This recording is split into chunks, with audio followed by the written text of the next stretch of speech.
Parallax. Binary is the language of certainty. A 1 or a 0. Yes or no. Life or death. But on November 14th, 2023, 15 billion miles from where you are sitting, the most distant machine in human history began to lose its mind. Voyager 1 didn't go silent. It didn't crash. It began to stutter. It was sending a repetitive, meaningless pulse back to Earth, a digital scream echoing across the interstellar void. For 5 months, we listened to the gibberish of a dying pioneer, realized that our only bridge to the stars was collapsing. At this distance, physics becomes a barrier to conversation. When NASA engineers speak to Voyager, their words travel at the speed of light, yet it still takes nearly an entire day to arrive. By the time Voyager whispers back, 2 days have passed on Earth. There is no room for error. There is no real-time fix. We are shouting into a canyon so deep that the echo takes 45 hours to return. And in late 2023, the echo stopped making sense. The culprit was the Flight Data Subsystem, the FDS. This is the spacecraft's translator. It takes raw scientific data and packages it into the ones and zeros we receive on Earth.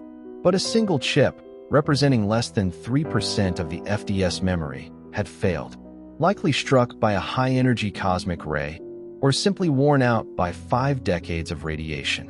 Voyager had suffered a digital stroke.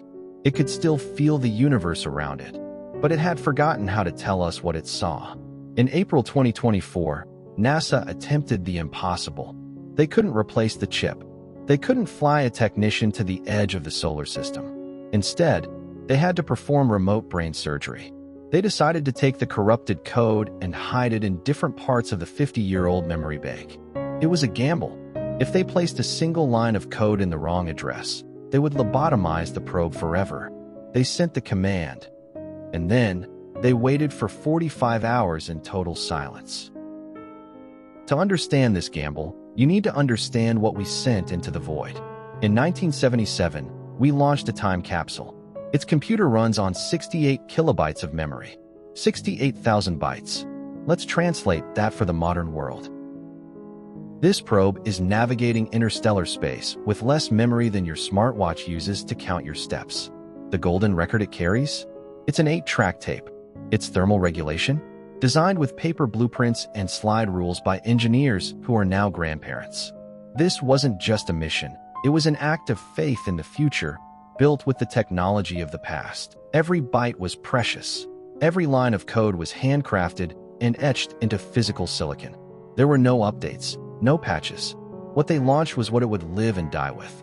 This machine is a fossil from the dawn of the digital age, and it is currently our farthest sensory organ into the galaxy. And now, the second crisis. The machine is dying of old age, and so are its creators. The original Voyager team has retired or passed away. The engineers tasked with saving it are racing against 2 clocks, the probe's decaying power and their own. Imagine being handed a 50-year-old foreign car with no manual and being told to fix its engine by sending text messages that take 2 days to arrive. That was their task. They scoured cardboard boxes and archives for scribbled notes. They called retirees at home to ask, "Do you remember how this part worked?" And they couldn't even talk to it whenever they wanted. They had to book time on the Deep Space Network like a precious concert ticket. If they missed their scheduled window, they waited for the next one. Every attempt, every command, was a Hail Mary pass that took 2 days of radio silence to see if it was caught. This was a silent war, fought in quiet rooms, against time, distance, and entropy. So what was the fix? It wasn't a miracle. It was meticulous archaeology and psychological warfare against a machine. They couldn't repair the dead chip. So, they decided to trick the spacecraft's brain. They would find every piece of vital code stored in that corrupted 3% of memory and relocate it. Hide it somewhere else in the system where Voyager could still find it and execute it. This is the digital equivalent of moving the furniture in a pitch-black house so a sleepwalker doesn't stub their toe. One wrong move, one line of code in the wrong address, and the whole system crashes forever. On April 18, 2024, they sent the first relocation command, and they waited for 45 hours. The most intelligent species on Earth, reduced to hoping a single, whispered command would find its way through 15 billion miles of cosmic static and be understood by a computer older than most of its operators. And then it spoke. Not a scream, not gibberish. A clear, coherent signal. The fix worked. Against all odds, the ghost in the 50-year-old machine had been placated. Voyager was alive. But this is not a story with a happy ending. It is a story with a dignified one. This resurrection is temporary. By 2030, perhaps sooner, its nuclear heart will beat its last. The heaters will fail. The instruments will freeze.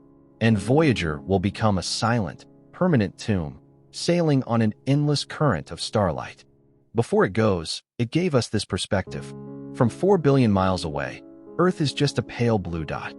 A lonely speck in the great enveloping cosmic dark, as Carl Sagan said. This probe is our messenger to the cosmos, carrying a golden record of our sounds, our science, our dreams. A note in a bottle thrown into an ocean of space and time. One day, our cities will be dust. Our monuments will crumble, but Voyager will endure. It will outlive our species, our planet, even our sun. It is our most stubborn footprint. A scream that turned into a whisper, and then into a permanent, silent testament that screams for us into the eternal night. We were here. We wondered. We reached out. And for a brief, glorious moment, we touched the void. 15 billion miles away, something was screaming. And we listened. We fought to understand. And for a little while longer, we kept the conversation alive.